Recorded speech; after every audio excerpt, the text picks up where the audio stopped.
Dear friends, our world is full of so much beauty and love, and yet our world is also troubled by war and violence, by poverty and disease, by climate crisis, which continues to threaten human life. Sometimes these threats can appear distant, as if they happen to other people in other countries, but the human family is one. So when human life is under threat, it affects us all. We would, however, be mistaken to think that our country is immune to threats to the dignity of the human person. The threats to life in the UK are very much alive, from life's earliest beginnings in abortion to human life at its end through proposals of assisted suicide. There is now a very real prospect of assisted suicide becoming law in the UK.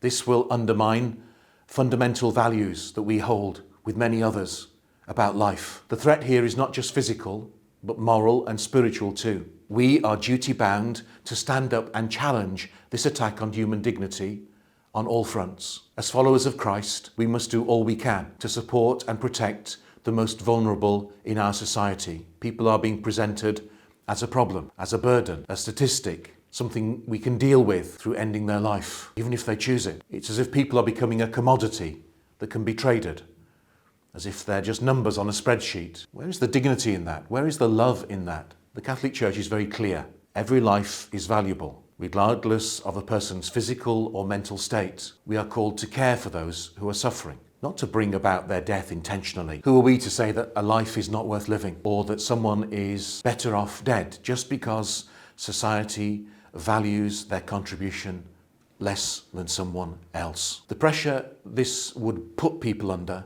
is enormous. People who are suffering illnesses or disabilities would feel they are a burden. It demeans them. It demeans their humanity. It deprives people of their right to life in a dignified way, a right given by God. People will feel as if they are an intolerable burden on their families, on society, on the health service. Is this what we want? Is this how we want our society to develop and unfold? A place where it becomes a duty to end your life, to request to be put to death, to reduce the impact of a burden on others? Because anyone else or any statistic says a life has no value, we need to raise our voices to say that is not true.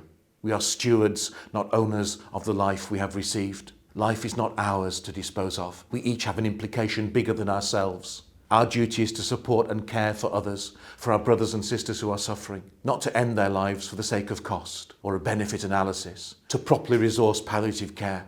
Every human life is a gift.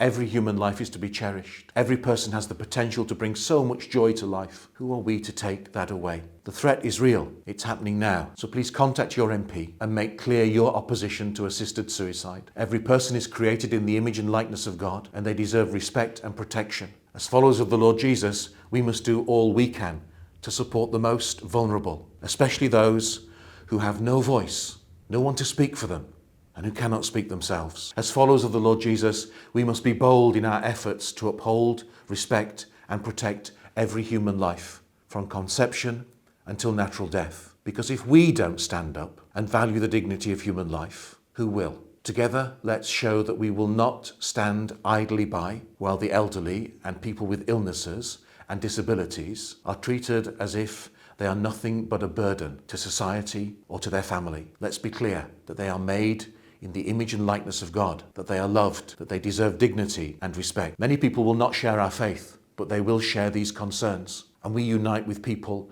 of every belief and of all goodwill to stand together in defense of life, especially at this critical time when our country faces a terrible step of potentially bringing about assisted suicide, which will radically change how our healthcare practitioners care for us, how others think about us, and how the vulnerable are made to think about themselves. Please act. Please speak up.